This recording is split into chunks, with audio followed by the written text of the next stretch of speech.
Welcome, friends, to the Gaijin Animation Appreciation Hour with your hosts, Sig Bisley and Colt Mauser.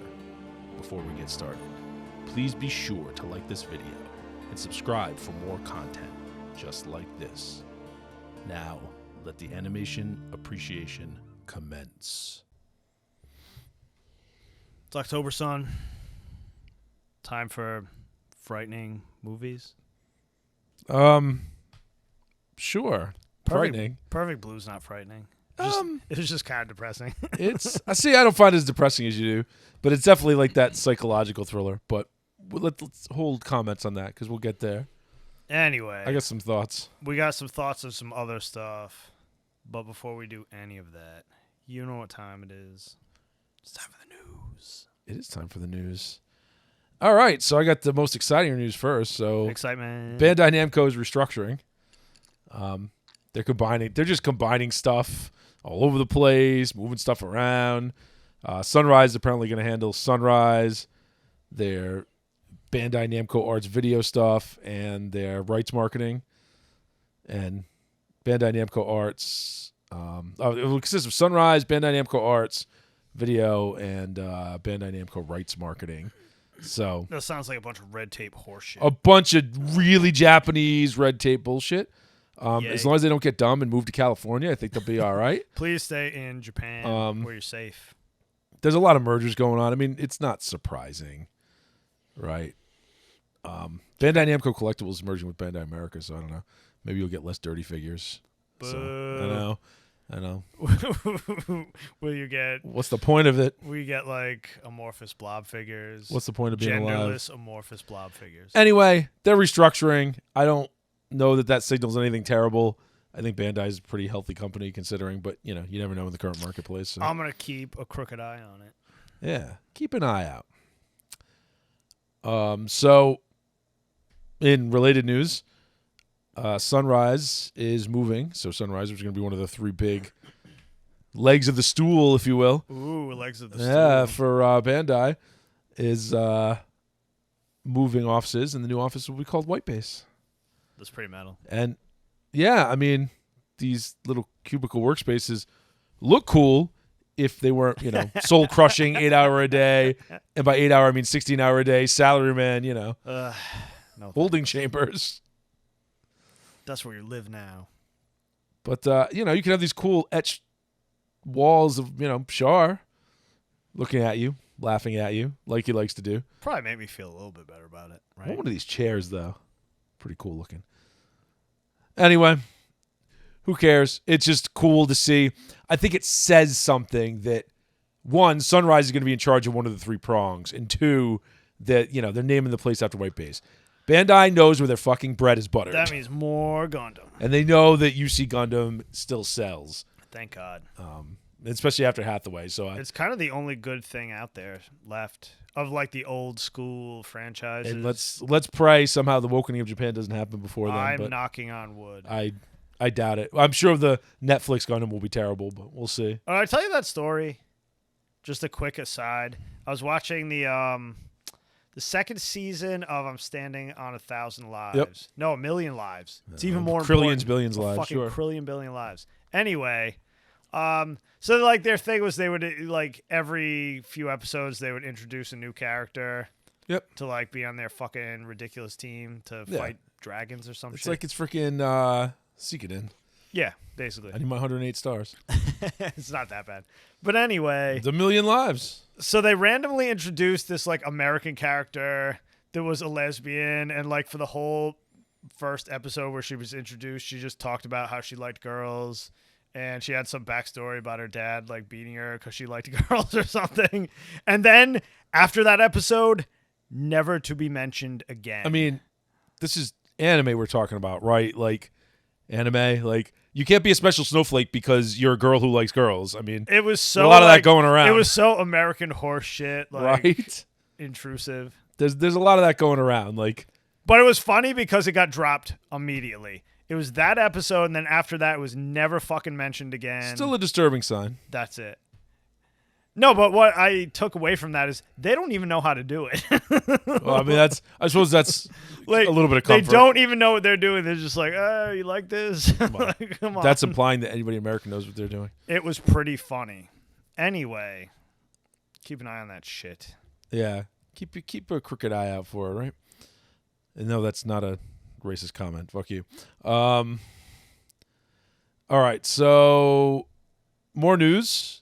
We're getting into the sad news now. This is not that sad because it was kind of inevitable. So they've delayed Elden Ring, which is the next project from Dark Souls and Bloodborne creator From Software that everybody's been spurging out about because he who will not ever finish his fucking books worked on it. Fuck you, George R.R. Martin. Nah, don't ever finish those books. They sucked. I don't care. I'm saying it. They sucked. No comment. I got halfway through the first one and it just didn't. It wasn't doing it for me. But it's just not my fucking style. like hack Tolkien garbage. That's all it is. Yeah, Tolkien. He's not. Anyway, it got delayed. It's now delayed till February. So missing out on the holiday season is going to suck for them. So it is what it is. It's leaving a lot of money on the table. Yeah, it really is. But I mean, it's going to sell regardless of when it comes out. It's just. Whatever. It's delayed. I'm a little sad about it, so I'm talking about it. Maybe by the time you listen to this, it won't matter because it's already been out for like 5 years. You found this in the dank, crusty like corners of the internet. It's in the bargain bin at like Walmart. Right. All right. What are these idiots talking about? So, more news. This isn't all that huge, but Super Robot Wars 30 is coming out, which is cool. Sexy. What's a little less cool is there's DLC packs, which hopefully they're not shitty priced, and plus, you'll have to have an account. Well, it's going to be available on Steam in the US, but if you buy, like I'm planning on doing, if you buy the physical Switch copy from Asia, you'll have to have an account with one of the Asian, like the Hong Kong, for example, Switch stores to buy the DLC. So what a pain in the ass. It's kind of annoying. But it's going to have Beltachika's children, which they always say that, but then it ends up just being like the freaking new Gundam anyway, so I don't know why they do that. Boo. Maybe you'll get the high new or something.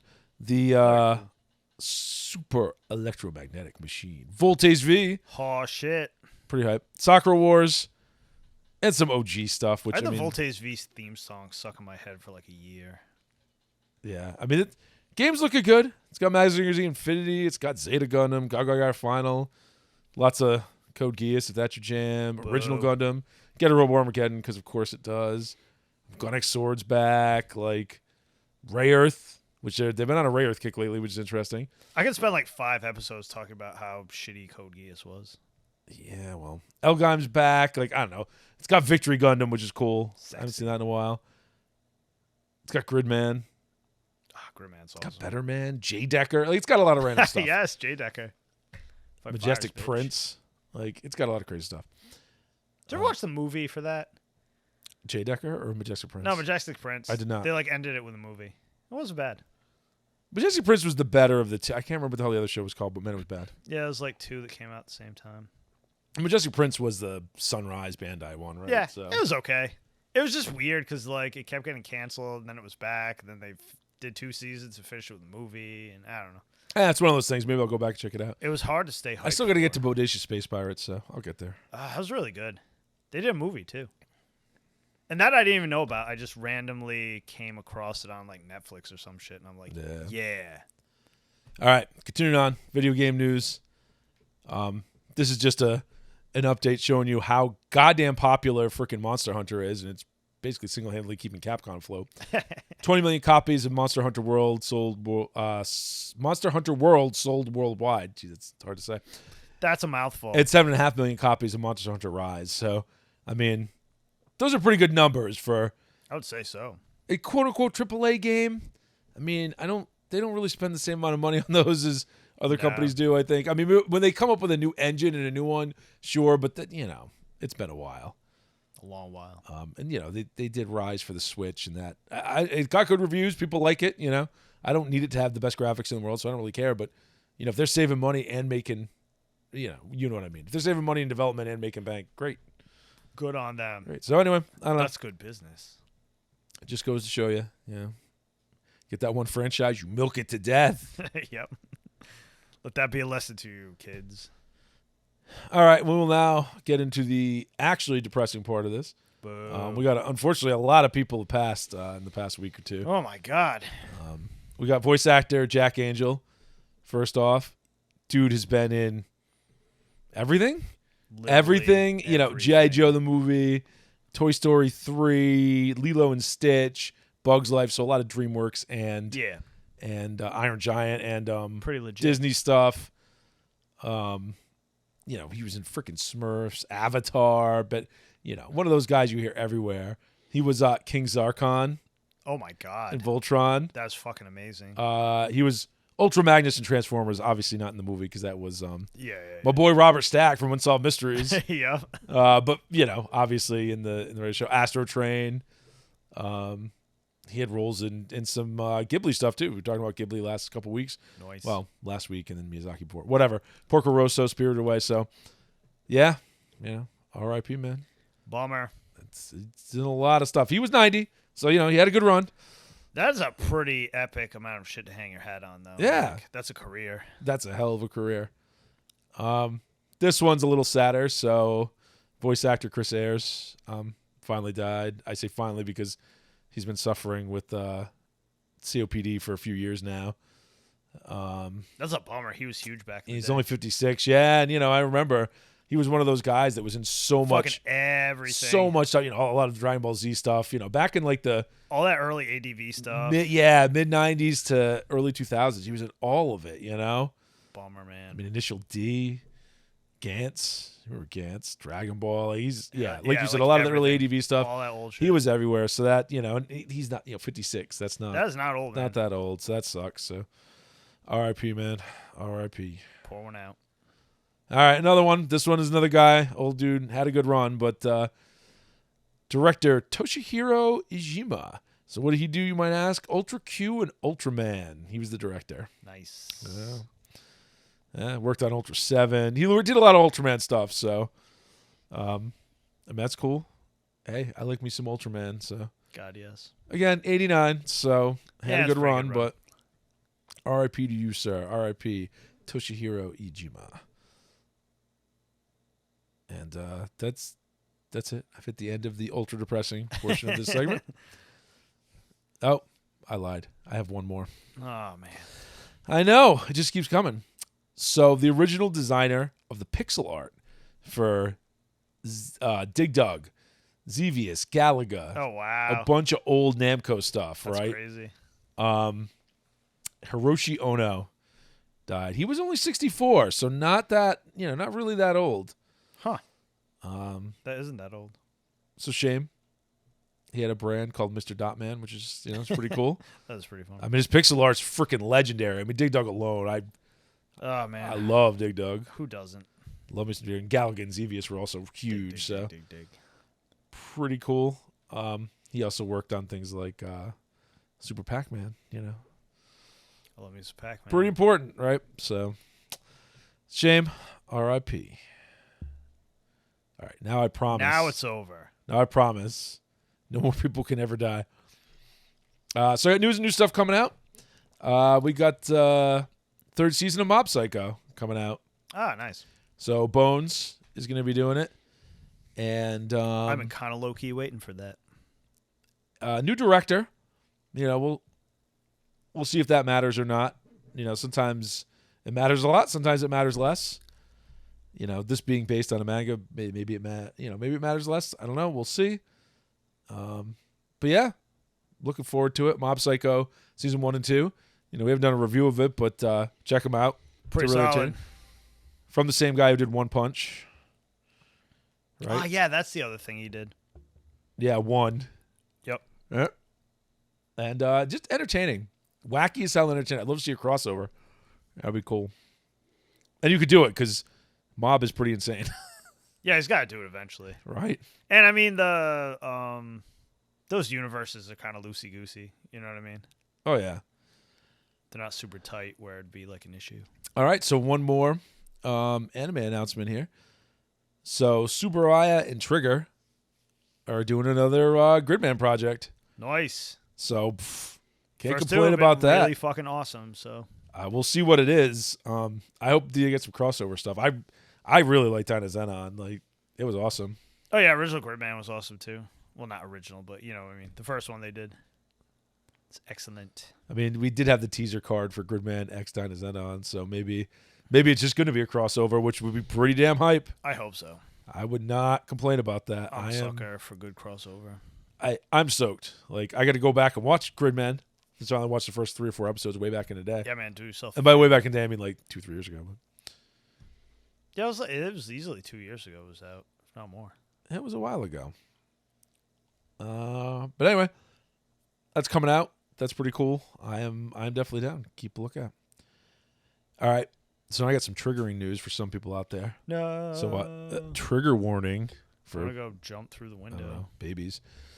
So we're gonna talk about NFTs. So something I still don't really understand. So NFTs are I'm not triggered. I just think they're kind of silly. they're really weird. They're like pieces of artwork that are in the blockchain that people pay a lot of money for. So it's like digital, unique, quote unquote unique, because it could be more than one copy, but unique digital artwork. You own the only like Original. Or maybe there's more than one. And it's not even true. You just like own a thing that says you own the original. Yes, and there could be more than one quote unquote original because you can do runs, right? Yeah. But like, they know that your copy is the one. I don't know. It all seems kind of Who silly. even determines that? I don't know. I could have an exact like digital copy. Like, why is this not the one? It's fucking dumb. Anyway, the Fist of the North Star one sold out in its first day of release. Bam. Because Fist of the North Star's fucking awesome. Fucking, of course it did. I mean, when its name is, there's a series of NFT products. So the first one sold out on the day, but here's the name of it. This name is great. Fist of the North Star, manga fragments, dying like a man. That's the best. Man, you're already dead. Oh man, I kind of want to buy it, even though I think they're stupid. The first one is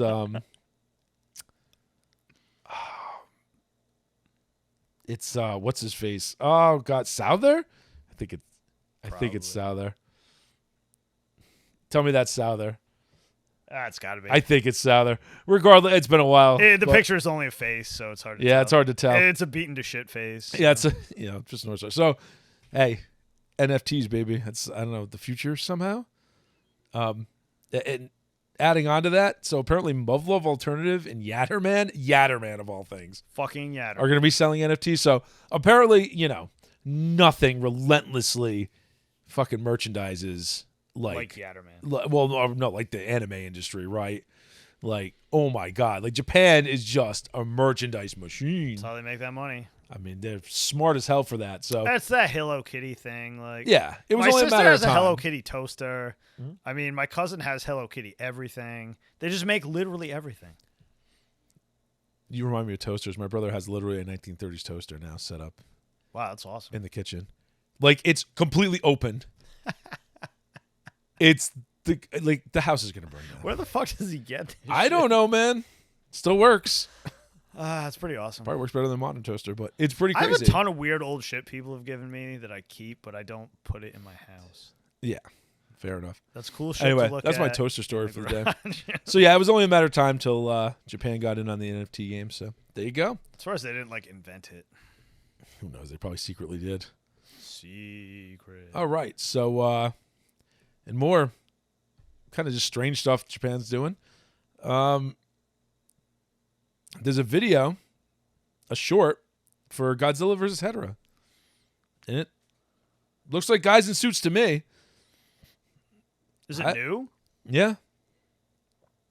Oh, did you see the guy? It's just brand new shorts That's awesome. Did with you see- like old school models and costumes. That's what it looks like. This anyway. is off topic, but one of the VFX guys that worked on the Gamera movies.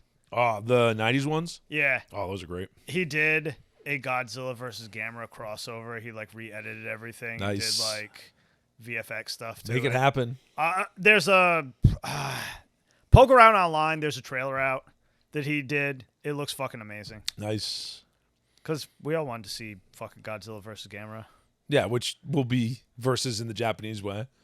You know how that always goes. I think it was one of those things where like both companies were butthurt because they didn't want each one. You know, like nobody wants their fucking monster to lose because that would lose them money. Of course. But yeah, they should just do versus somebody else. That's how it always works. Like they fight each other a little bit. Like all those awesome old like Mazingers. Spoiler alert! Like Godzilla vs Kong worked. Like that's just how it works. It was like all those old Mazinger Z versus whatever. God, they were so good. I mean, the animation was terrible, but they were funny as fuck. Anyway, back to the news. Yeah, so in final, this is just weird, and you should look it up and check it out because it's just weird and occasionally really hot. I'm aroused. Batman Ninja stage play. Oh, man. Has photos of the cast and costumes. So you got Batman here. Is there a hot Catwoman? Oh, unreal. My life has been devoid of hot Catwoman. Unreal. There's a really freaky, disturbing looking Robin. Look at this. Oh, what the fuck? Yeah. That looks like a weird old man. There's a creepy looking Robin. Joker looks freaking amazing. That does look hot. And Catwoman looking pretty good. I'm in. Sign me up. Pretty good. She's even got the goggles. Good to go. Nightwing. Kia Asamiya Batman. Oh, yeah. Not a lot of people know about that. You got a Harley Quinn. Man, you got everything going on here. He did the Nadesco manga, right? Kia Asamiya? I think so. I think he might have. I think you might be right. I don't know. There's just a lot of shit rattling around my sad old brain. Here's Red Hood. You should look up Red Hood, everybody. Sorry, this doesn't work if you're not visually looking at it. So Google it and check it out because there's some very strange costumes going on for this stage play. I'm gonna try to find them and put up stills. I'm very if you making watch this on YouTube, they'll probably be there. You're making up so much work for me. Everything you say, I have to look for a still for. Enjoy. Anyway, that's what I got. That's the news. That's the news. Okay, it was at least 50-50 this week. Good news to bad news. Yeah, about that. Anyway, how about you tell me about that one other new show you watched? Okay, hang on, I gotta look for it.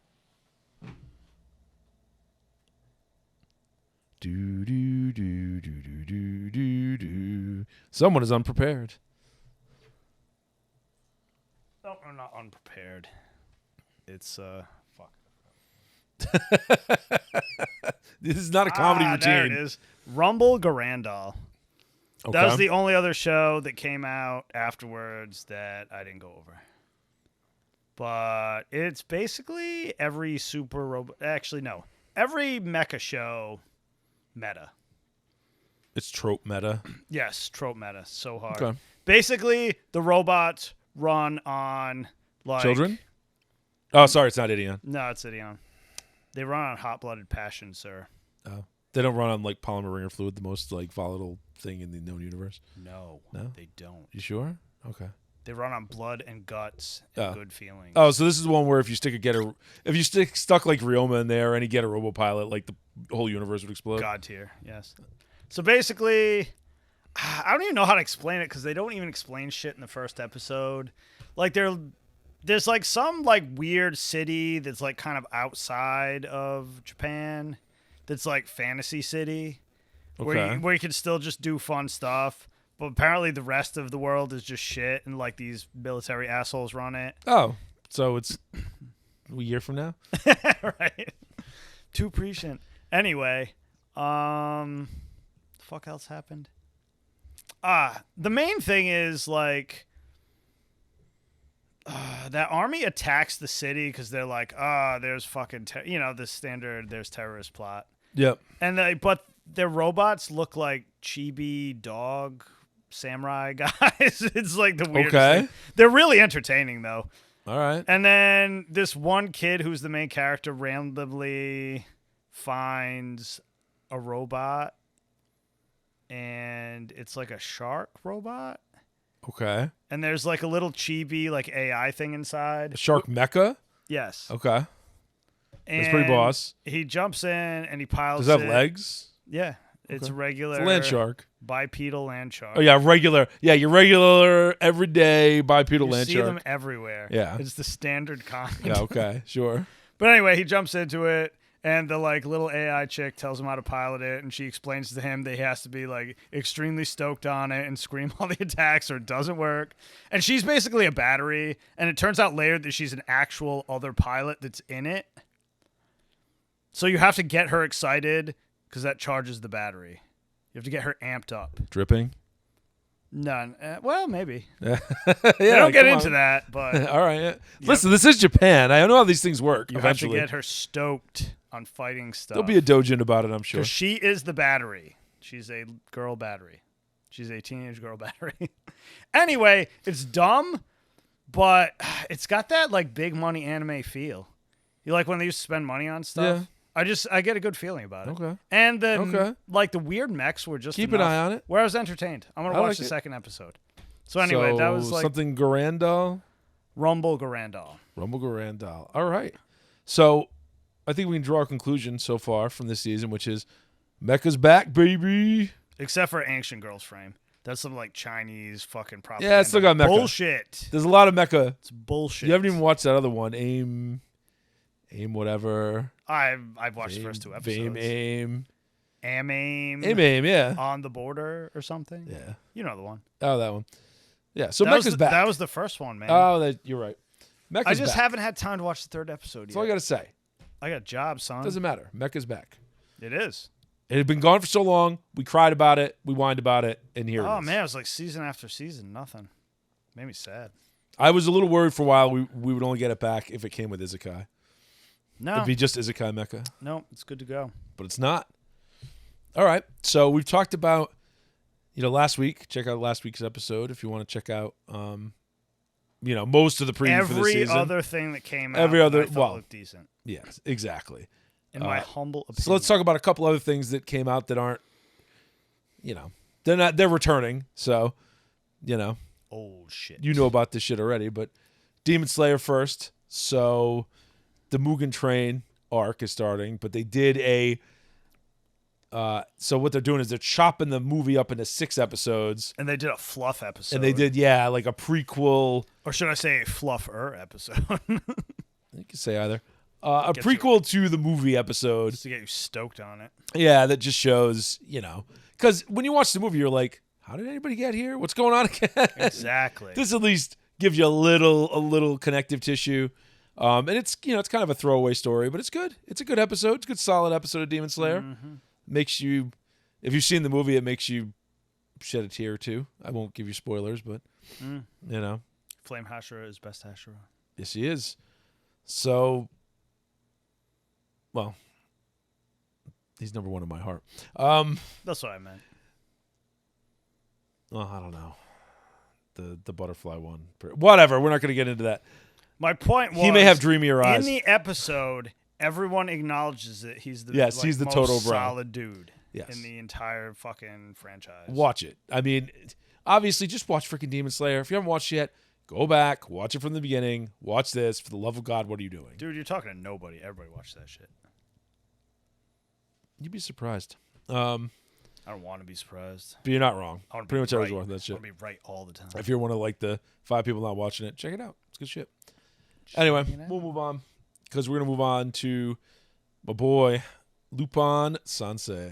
Oh, God, it's so good. Lupin III. And it is back, and they picked up right where they left off. It's a textbook on how to modernize an old character fucking correctly. Yes. Oh, God, it's so good. It's so much better than the shit they did with James Bond. Yes, 1,000,000 times better.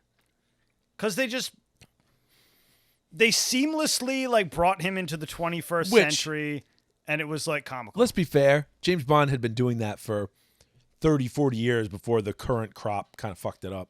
It's true. With You're really right. You're a dinosaur. Because, I mean, like, people Brosnan Bond, like, people forget that James Bond is from the fucking 30s, right? Well, and then when they started, the first movie was, what, 62? I think? Yeah. Was Dr. No. But regardless, I mean, you know, it went from the 60s to the 70s to the Remember 80s that to the black 90s. and white Casino Royale I used to have on VHS? Oh, yeah. Yeah, it was like an American Comedy one. It Was that the comedy one? No, it wasn't Oh, comedy. it was the TV one. It was the TV one. And Yeah. it was like an American one. Yep. And it was just like donk-ass American guy like in the casino. Hey, Casino Royale came out awesome. Anyway. It wasn't terrible. I just enjoyed it. No, the new one. It was just weird. 2005. Anyway. Oh, man, they had the fucking ball smashing scene. They actually did it, which was shocking. I remember reading that book and I'm like, holy fuck, that's the worst thing I I've can't ever believe they read. did this. And And they they did it in the actually movie. did it in the movie. I Like, know. that's what put those over the top. Watch for me. Casino Royale. We may shit on some of the new Bond stuff, but watch Casino Royale. It's It's the fantastic. best one.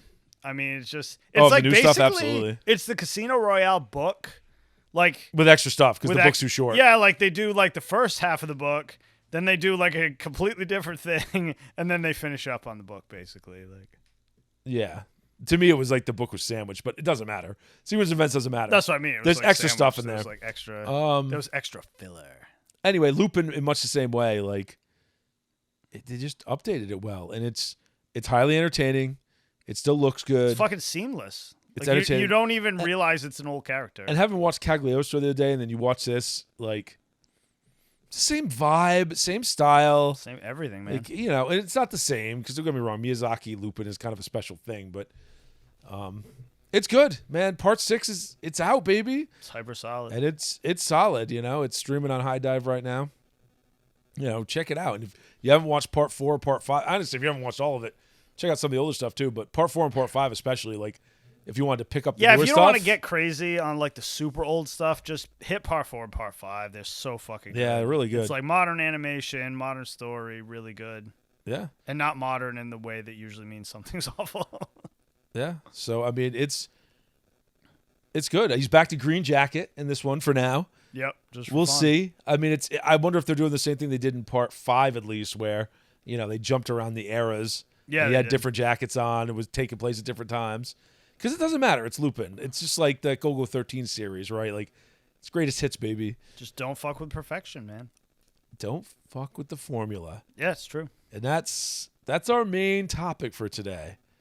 Don't fuck with the formula. When something's good, don't When fuck with something it. works, Just you can leave it tweak alone. stuff. You can change the window dressing a little bit. You can tweak little things for modern audiences, but don't fuck with the formula. When Lupin comes on, what happens in that episode? Let's see. I see Lupin. I see Jigen. I see Goemon with his ridiculous, my sword can still cut anything, even giant modern like M-Raps. Yep. I see a tiny car that they're in. I see ridiculous. You know a character who's in disguise as Fujiko in half a second. You're like, oh, that's Fujiko. Look at Fujiko, because it's exactly Fujiko. And then the cops are doing stuff. There's MI6. Ooh, maybe it's every. Nope. There's Pops. There's freaking Zenigata doing Zenigata things, chasing Lupin around, doing the same shit. You know who's not an annoying feminist? Japan. Fujiko. Oh no, Fujiko. Femme Fatale, baby, the classic. You said it Yeah. yesterday. Classic That's Femme what I mean. Fatale. They don't fuck with her at all. She just keeps doing her thing. She uses her sexuality to get what she wants, but man, you ain't gonna want it, man. You ain't gonna get anything. Listen. You ain't getting nowhere. Fuji Cakes uses her dirty bits to like screw Lupin over every time. Every single time, There ain't no shame in her game. and she's gonna freaking take whatever the prize is every time. Yep. It's classic, man. That's how she rolls, Love it. and Lupin will let her do it every time. Because he's a sucker. Yeah. Although he's not a complete sucker. Usually he sabotages her a little bit. He really does. But my point It's is, just so good. It's such a good cat and mouse. Like, first I love it. episode, it's got every classic character. Their characters are 100% consistent with the way they've always been. Oh, episode 0. Yeah, that was really good. Well, episode 0 and episode 1. Yeah. Doing the same exact thing that they're supposed to do. They don't fuck with the formula. Like, yeah, okay, now there's drones and other stuff, and they've been addressing this throughout the past few series. Like, Oh, that was that great. What was it? I can't remember if it was 4 or 5. I think that was the beginning of that 5. was like the but internet game where it was like Yes. find Lupin. Catch Lupin, and they had the drones and stuff after Yeah, him. it was and so good. it Like, was very well done. It was such a really well written, like just update to Lupin III. So it's just, they don't fuck with the formula. It can be done. Again, It can be done successfully. The cars are more modern. There's some more modern stuff. Yeah, you get MI6. Except Lupin's car. Got some other stuff in there. Well, yeah, it's still like an old Fiat. Same old Fiat piece of shit. But yeah, it just, I don't get it. Like, that works. It's entertaining. People still want to see and it. It's so simple. Why are you... Like, why do they fuck it up so hard? Why would you do something different? You know, why would you be like, we need to completely change this up? Like, yeah, I get it if it doesn't sell anymore. But typically things fall out of favor because either they were too niche to begin with. Yeah. Which is okay. That can happen. Or it's just because you've tried to adapt to the times too hard. Dare I mention He-Man Revelation? Yeah. I don't want to. Well, and that's where the West keeps fucking it up. Because it's like always like... perfect... Oh, we're going to make it for modern sensibilities or modern audiences. Like, that is code words for woke. It is going to be woke trash. They're going to put someone on there to write it who's either incompetent or is competent, but will be like beholden to some committee that will make sure it's got all the shit that they want in it. From what I read, the writers apart. were actually shitting on it like as it came out. Yeah, I believe it. Regardless, they had a built-in audience of people who watched it when, you know, people our age who'd watched it back in the day, who probably have kids now. And then they could watch it with their kids, and that's a whole new audience. But they fucked it up and made it trash. And there was no need. Like, you could have made it a little more adult. That's fine. But you don't change it to the Tila show. And you don't, I mean, we're not going to get fully into this because I don't even want to talk about it because it makes me sad. Like, you don't have to turn it into the Tila show. And you don't turn it into, like, you know, freaking He-Man's a giant cuck show. That's not how this works. Wrong. That's just not, there's no need to do that. And then the characters aren't consistent. So that's one of the things. Characters aren't consistent. You know, they don't act in the way that they would act based on, listen, the old show's just there to sell toys, right? And there's more love to it than that. So don't underestimate it, right? There were writers that actually gave a shit. Back then, like, every show was to sell toys, but they also gave a crap. I mean, a lot of those shows are really solid. Yes. Well, at least the overall plots were solid. Like, if you're watching a random episode... though, the same. Like, I mean, Gundam was basically just to sell toys. Yes. And, I mean, they obviously did. But Japan was always doing, you know, not always, but they did a good job of, in something like Gundam, having a long arc that took up the whole series and was going towards something, whereas, you know, America was always more episodic. That's why they took, like, chunks of GoBots and just threw it at you. Yeah, which just, you know, I'm actually stoked for that Revenge of Kronos coming out. Anyway. Oh, I want the rest of it. It's supposed to be coming out. Anyway. Yeah, so the characters weren't consistent, right? So that was my point. Is that the characters aren't consistent, so you can't, like, you can update the window dressings. You can update everything around, like James Bond did for so long, right? And I hate, you know, we keep coming back to Lupin and James Bond, but that's just what it is, baby. Right? Like, they kept the core thing. Like, okay, it's James Bond. He's going to make time with the bad girl in the beginning and the good girl in the end, and there's going to be at least 2 hot chicks. And he's going to be drunk and insane. And he's going to have some, like, wacky friends in there that are helping him out. Yep. And there's going to be some intrigue and some spy gadgets, and Q's going to walk him through some stuff. And everything else is window dressing. Exactly, and you update the window dressing around it, which is fine. That's what they did for Connery, through Moore, through Timothy Dalton, through Pierce Brosnan, right? That's all they did. And look, they got a little too cheesy at times. I wish get Timothy it. Dalton got better movies. I do too. I wish he was one of my favorites. I wish Pierce Brosnan got better movies too, because GoldenEye's great, and after that, it kind of just blew off a cliff. Oh, that's when it really started to die. Like Tomorrow Never Dies. Ugh. Bleh. World Is Not Enough. Bleh. Bleh. No one dies tonight. What the hell was that horrible one when Madonna did the theme song with like North Korea? That one was terrible. Yeah, I don't know. I stopped. Brosnan's caring. last. I stopped caring after GoldenEye. Die Another Day. Yeah, whatever. I just wasn't into it. Yeah. Denise Richards, that's a shit Bond girl. Get out of here. Get the fuck out of here. Yeah. Just an old scaz bag. Yeah, it was just not. Yeah. It wasn't. You can do better. Regardless, they at least kept Bond's character pretty much. Lazenby. Everyone forgets George Lazenby because he was only in the one movie. Anyway, not my favorite movie. Some people love it. I mean, it does have Donald Pleasance, Blofeld, so that is something to be said for that. Yeah, something to be said for that. Anyway, the the Bond franchise for forever. Like the character was consistent. He was what he was.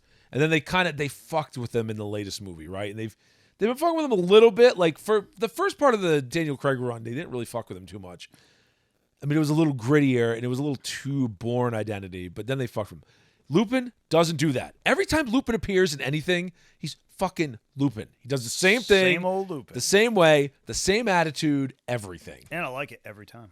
It's the same thing with Jigen and Goemon and freaking Fujiko and Zenigata. They're all the same. They're consistent. And you can literally keep doing that forever. Yes. And, you just take hiatuses. Like, Japan understands this. Like, besides the yearly, like, OVA or movie, which was, not necessarily yearly, but you know what I mean, between, like, the late 80s and 2015 or whatever the hell it was when Part 4 came out, there was no Lupin series. Yeah, like nothing. None. Weren't even a lot of movies. For almost 30 years. Might have been 30 years. And now it's like a resurgence. But it's okay. But it makes you enjoy it so And they much still more. gave you a little drip feed. Right? Yeah. And, this is easier to do, obviously, with animation, right? Because you can... Well, you don't have, like, aging characters. You don't have aging actors. I mean, you do, but it doesn't matter with voice actors as much. And you can drip feed an animated thing every year, and it's not a big deal. But... and like I said, it's probably more than one a year, but why can't you do that? Like, you could do that with James Bond and it would work. Like, absolutely. I'm not saying you should, but you could. Mm-hmm. I don't know. They fuck with the formula. It just seems very obvious when you watch something like Lupin that has just stayed fresh for fucking, 50 years or something. Exactly. Golgo 13, same way, right? Yeah. And you just you look at it and it's like, it's the same fucking thing. And they just modernize the window dressing and everything's fine. Yeah. Well, it's like the same thing. This is kind of a meta thing, right? Like, it's like the same thing with Shonen. Like, it's the same kind of story every time. Yep. Let's be fair. It is. Oh, absolutely. But it's not the same kind of story. It's the same almost exact story. But that's because it's classic, right? And how well is it executed? How good are the characters? We were talking about this a few episodes ago with Black Clover and Jujutsu Kaisen. Yes. How they're literally the same plot, but the window dressing and the supporting characters are different, and they're both fucking great. I enjoy the. They're both entertaining, right? Like Jujutsu Kaisen is a little.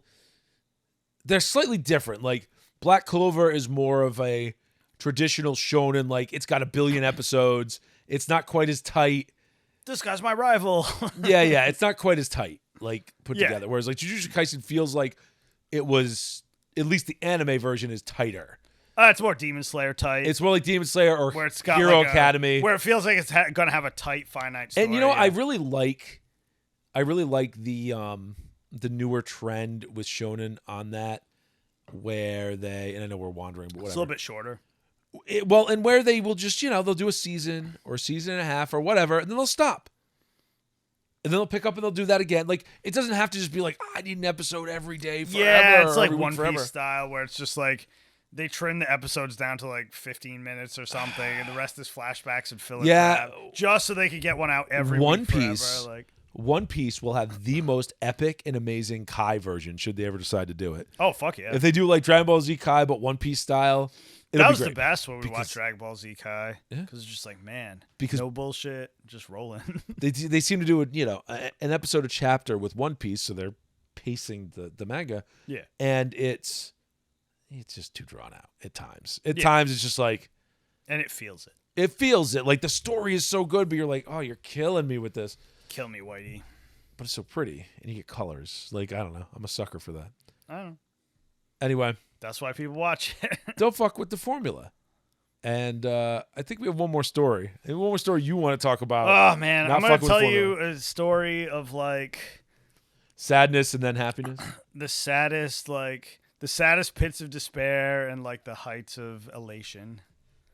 So, probably, I'm going to say 2 years ago. Yeah, 2-3 years ago. I don't remember when they came out. We'll say a couple years ago. I don't feel like looking it up. But Netflix had gotten the rights. They got some rights for stuff from Nickelodeon. Yep. Old 90s Nickelodeon, 90s, 2000s. They were going to do an Invader Zim movie and a Rocco's Modern Life movie. And like both of which had a similar vibe back in the day. yeah, They were a little more adult, or at least more, teenager, like quirky shit. You probably wouldn't want kids to watch. I mean, Zim was always, especially Vader Zim. I would say Zim was always more, and I said this to you earlier. Like, I will never, ever understand how the hell they got that organ stealing episode on TV for kids. More organs equals more human. He's just like spitting out intestines, and they do the X-ray. Oh my God, how? And that was episode like 5 of the show, and it's still got another 2 seasons. Anyway, Vader Zim is awesome. I don't care what he says. Is a bad man. Anyway, so both these movies came out basically at the same time, and we had waited quite a while for them. I think they literally came out the same day. Yeah, they did. And we were sitting here. I think it was like a Saturday. We were just kicking around, Friday, watching Saturday. TV, whatever. And we're like, okay, we're gonna watch both of these. I'm super excited. And we randomly we picked. We're like, we'll watch the Rocco's one first. So we watched. And I think that was, as much as I liked Rocco's, you liked Rocco's. I like Zim better. Yeah. Zim was always funnier and and you kind of knew what you were getting. Yeah. So it was like, let's save that. I had a better feeling. Plus, of what I was getting. I knew Yonan Vasquez did the movie, so I'm like, I have a better feeling that it's going to be consistent because he is very consistent in his weird, fucked up humor. Yes, exactly. So anyway, we watched the Rocco's one.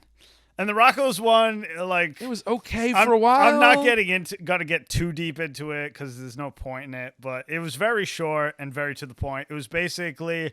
It was kind of just a normal Rocco's episode at first. Then it's like... And not super great. It was just like, this is okay. Yeah, it was like kind of mediocre Rocco's episode. If you watched it back in the 90s, like some of the episodes were really, really funny. Some of them were like, meh, whatever. Yeah. But anyway, so towards the end of the episode... a random side character is suddenly a tranny for no reason. Just like, sir, I don't think that's the preferred nomenclature, sir. I'm old, and that's the preferred nomenclature. Fair enough. Fine. Transsexual. There was a T from the LGBTQIA plus to G. And then the 5G, rest of the whatever. episode was kind of Rocco and what the fuck's the other guy's name? The cow. Do you remember? Shit, Sorry, after I saw this, I obliterated Rocco out of my brain. Anyway, Rocco and his cow friend were just kind of like awkward and weird the rest of the episode. And the whole point of the episode was just like, fuck you, this is how stuff is now. All your favorite characters are now gender swapped. And it wasn't well written. No, it wasn't well written. It wasn't that good. Like I said, before any of this happened, it's not like it was a great episode. It wasn't like...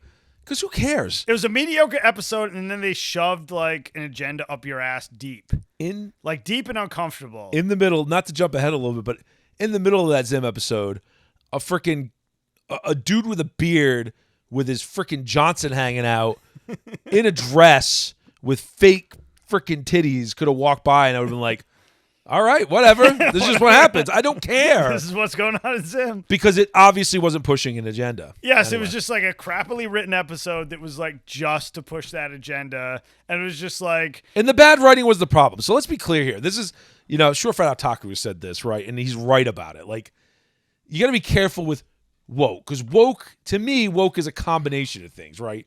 When it comes to writing. Like, it's poorly written plus the agenda. In a specific agenda. You can 100% have the agenda, and right? if you're an That's awesome writer, you can sneak it the fuck in, and nobody will ever know. Yeah, but he's not wrong that the real problem isn't the agenda so much as it is the bad writing. Yes. Now, the agenda is interwoven in there because it's what got the bad writer into a position where they could write the thing in the first place. But it's not necessarily even the agenda.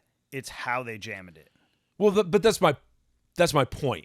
It's jammed in poorly because the writer's bad, but the writer's only in that position to do that and be terrible at their job, but still have their job because of the agenda. So it's all interrelated.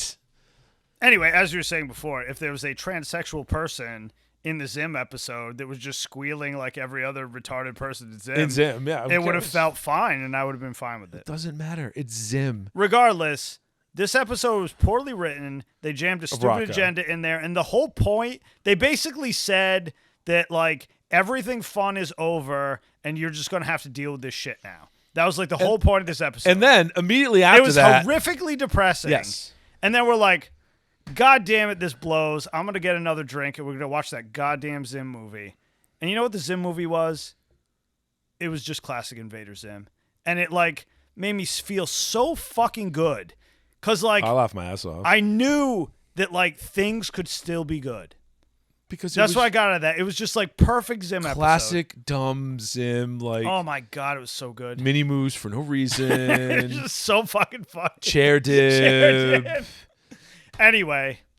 Freaking Professor Membrane being insane like he usually is. Oh my God, it was just friend of the earth, enemy of Santa. It was just such a weird thing. It was like I was so depressed after that stupid Rocco's movie. Well, and then we immediately watched that Zim movie. It's like, oh wait, no, you're full of shit. Yeah. Things are still the same. Exactly. And can still be funny. It immediately refuted the agenda because the writers who did the Zim movie were the same writers. Were not, yeah, exactly. They weren't incompetent.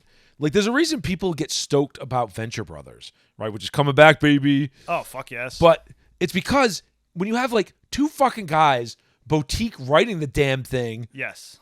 It's consistent as fuck, and it's well written, and they take their time, and yeah, it takes forever, but god damn it, it's still... It's fucking worth it, though, man. Good. It doesn't get watered down like other shows we'll talk about eventually. It's like a nice aged whiskey. You gotta wait for it. Couple extra years. It's very good. Anyway, as an aside, watch that Invader Zim movie. As a matter of fact, if you haven't watched Invader Zim before, watch it. It's like, it's classic. And yeah, I know if you grew up anytime in the early 2000s, you'll be like, oh, Invader Zim, hot topic. Because it was annoying for a while. Just shut up and watch it. Oh my God, is it funny? Just watch the enjoy goddamn Christmas episode this Christmas and don't tell me it isn't funny. Just God, enjoy it's it. good. Enjoy it for what it is. Hot Topic doesn't even exist anymore. Put him in the actually strong jingle jail. Jiggly. We will do a review of that. Christmas time, baby. We're going to do a review of that. Yes, definitely. That's good stuff. Anyway, that's my story about my heart was broken and then my heart was put back together. Fair enough. And now, you know what time it is? It's time. It's time to talk about the very strange Perfect and not Blue. very anime-like Perfect Blue. My only beef with Perfect Blue is it wasn't really an anime. It was just like a 90s indie movie. It was very much that. I mean, Satoshi Kon, who we were talking about, you know, he did Paranoid Agent and Paprika and unfortunately died young. He was 46. Oh, it sucks. So, which does suck because, I mean, you know, I wasn't a huge Paranoid Agent fan, but, like,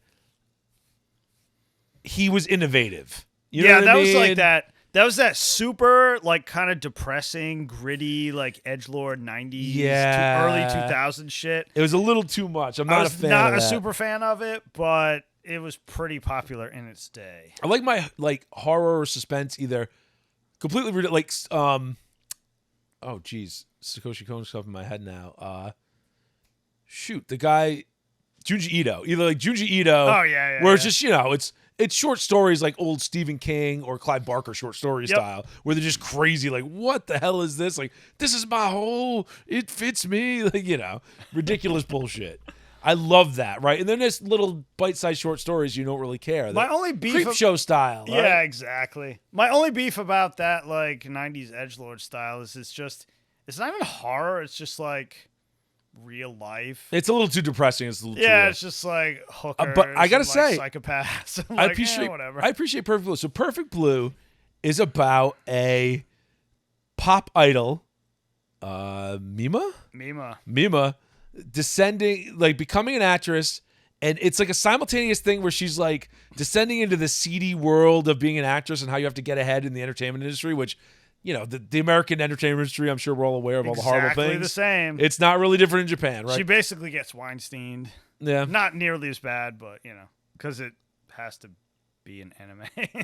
Yeah. And then it's simultaneously descending into that world and also losing your goddamn mind because it's very David Lynch at times. Oh, it's super like David Lynch. Lynch. Very like Firewalk with Me. Yeah, it's very not without the anime midgets. And very David Lynch. Probably not also the preferred. Regardless, she's a pop idol, and she wants to stay a pop idol, but her managers want her to be an actress. And she convinces herself, yeah, you know, this is the way I'm going to be an actress. And she just keeps forcing herself to do stuff to, like, because she's like, oh, her manager's invested time into her and blah, blah, blah. So she keeps, like, doing what they say. And then, like, she keeps getting into these seedier and seedier situations. It's like, oh, film this rape scene. Yeah. Like, you know, as part, because, like, oh, we got you this bigger part in this ongoing drama series. So, you know. But then she has to get gang raped. Yeah, film this rape scene. And it's not It's not the worst thing. It's not even Game of Thrones bad, but late 90s, it's in Japan. It's seedy. They do a good job of showing you how it Yeah. you know what I mean? How it's like How it it's snowballs. seedy. Like, yeah. And then, she gets with that photographer who convinces her to do like nude pictures. he talks her into doing more and more nude and pictures. And then she's like, every time this one she photo does, shoot. Yeah, like every time she does one of these things, she gets more and more angry about it. Yeah, so like internally she's going a little crazy, and then the whole time there's this like stalker dude. He looks real goddamn weird. Yeah, like he's too obvious, man. He's real weird. And is he stalking her? Is he not stalking her?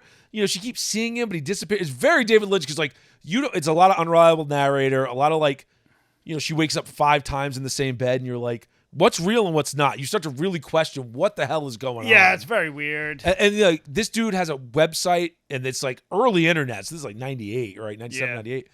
And it's early internet, and she keeps reading this it's like a geosite website. site. Yeah, this is an Angel Fire site, right? About, I don't know if it had the MIDI music in the background, but if you get that joke, sorry, you're as old as we are.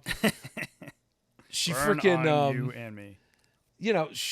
This dude is like writing as if he was her. Yeah, he's doing a blog of her, but what he wishes she would do. Yeah, instead of like going to be an actress, she's still like in that idol group. I think it was called Cham, if I recall. Yeah, I think you're right. And then it gets upped, right? Because it was the writer of the show first, right? Yeah, like everyone who wronged her.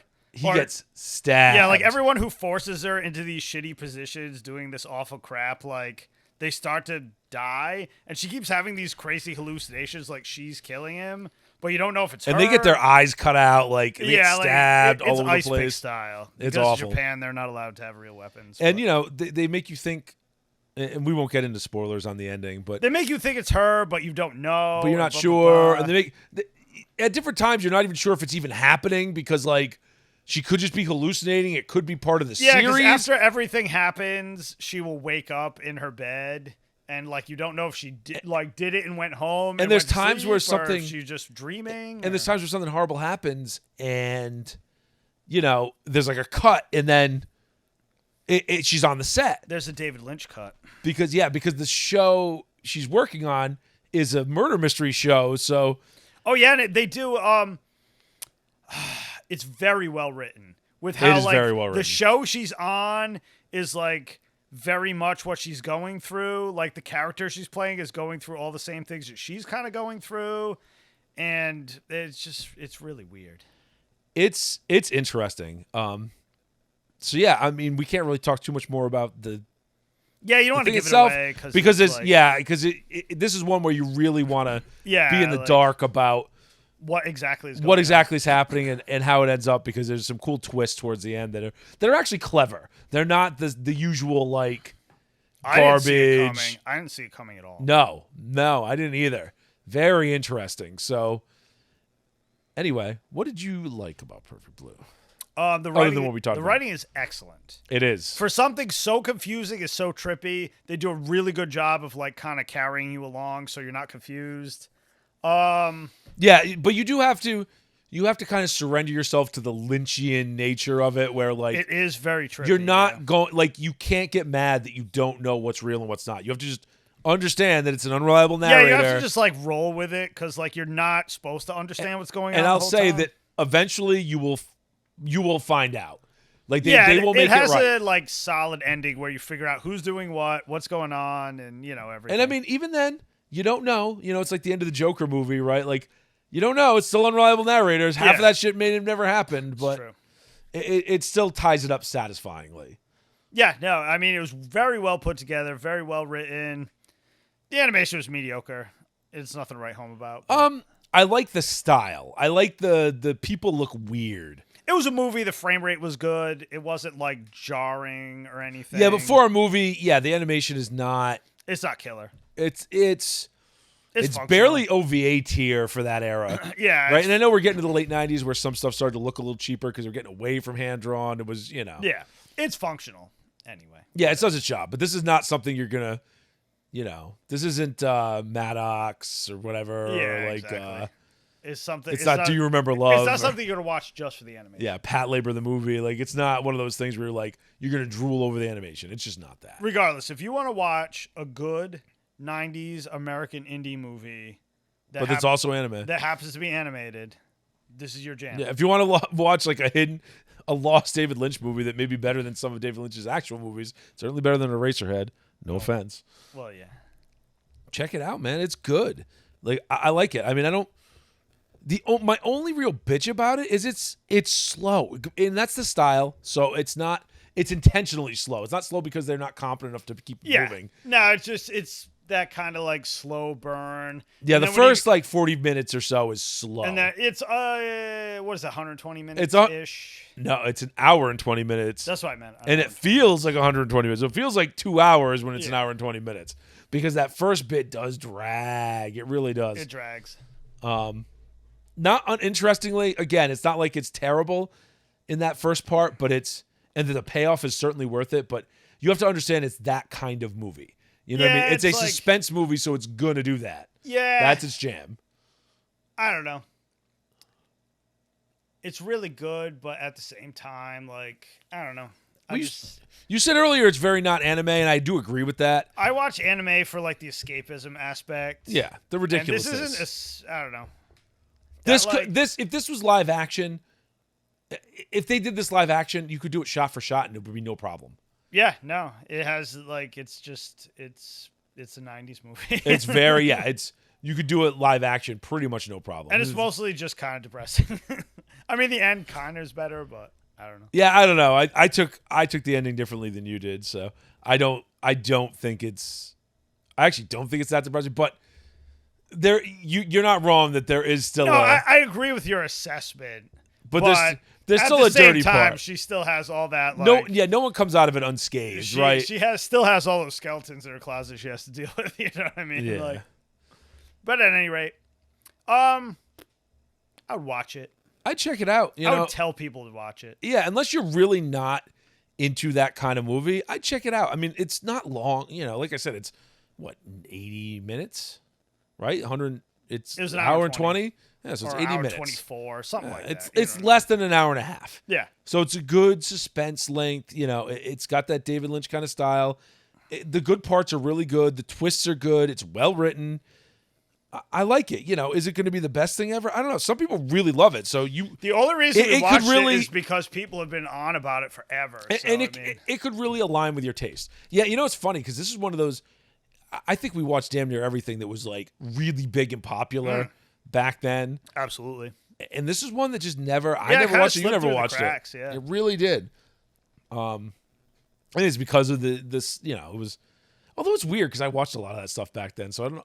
I honestly couldn't tell you why I never got around to it, but I don't know. I don't know. I would check it out unless you're really not into that style. If you really hate that David Lynch style, this is the worst thing ever. And don't get me wrong, I'm not the guy who's going to watch David Lynch movies most of the time. It was really tight compared to some of his shit. It is. You know what I mean? No, it's you're not going to to be disappointed at the end. Everything gets sussed out. There's no questions. I would check it out. I mean, I think it's cool, and it's I mean, they don't explain her hallucinations, but yeah. We tried to pick something for Halloween, and this is more in the vein of Rear Window or something, right? It's a little more Hitchcock. Yeah, it definitely is. Than it is, or David Lynch, as we said a million times. Than it is, or even The Shining for that matter. A lot of anime horror is just straight body horror. Yeah, there's a lot about, and this doesn't really have. There's almost none that's actually scary, or animated is always going to be harder for it to be scary. Anyway. Yeah, that's what I mean. So it's a tough row to hoe to begin with. It is because it's just not as real because it's animated. So anyway, I don't know. Check it out. I think right now it's streaming on Amazon, but you gotta rent it for a couple bucks. I know. It was streaming for free a while ago, either on Amazon or Netflix. Jeff Bezos is such a cunt. And depending on your region, it probably is streaming for you. One of these days, I'll get one of them, NordVPN or something that sponsors everybody. Yeah. That freaking, and no, we are not sponsored for the love of God. But, so you can check out the other regions because I'm sure in some places, maybe even in the UK or in Europe, Germany, maybe. Probably, It's probably streaming because it is pretty popular. It's not super obscure. It's just, for some reason, right now in the US, it is not. At least not in any services that we checked, which is, Hulu, HBO, High Dive, Funny, Crunchyroll. Like, none of them had it right now. So Yeah, nobody. Netflix, none of them had it right now. So I don't even think there's like a cleaned up version out of it. I couldn't find one. Yeah, I don't know. There was a Blu-ray I saw online, but I don't know how much it cleans up because a lot of that late '90s stuff doesn't clean up as well. It's like how Vampire Hunter D Bloodlust looks worse than Vampire Hunter D now after they cleaned up Vampire Hunter D. Yeah, it's true. It's kind of crazy. Anyway, that leads me right into today. So next week, Vampire Hunter D or Blood the Last Vampire? Ooh, I don't know. We'll have to keep that a mystery till next week. Maybe we'll do both. Who knows? Maybe we'll just talk about the Venture Brothers Halloween episode. We'll see. It is a good one. Eat my pleasure toast. Cinnabites the best. Anyway, that was funny. They're like, they're gonna do a fucking reboot of that. Don't. Let's save that. No, but we're gonna make all the Cinnabites chicks. I'm like, yes. I know, right? Like, don't threaten me with a good time. Oh no, Pinhead as a sexy lady. God forbid. Anyway, next week we're gonna do some more shit. So we'll see you then. Peace. Well, that's all for today, everyone. We'd like to thank all of you for tuning into another episode of the Gaijin Animation Appreciation Hour. Please remember to like and subscribe, and may your entertainment be always, entertaining.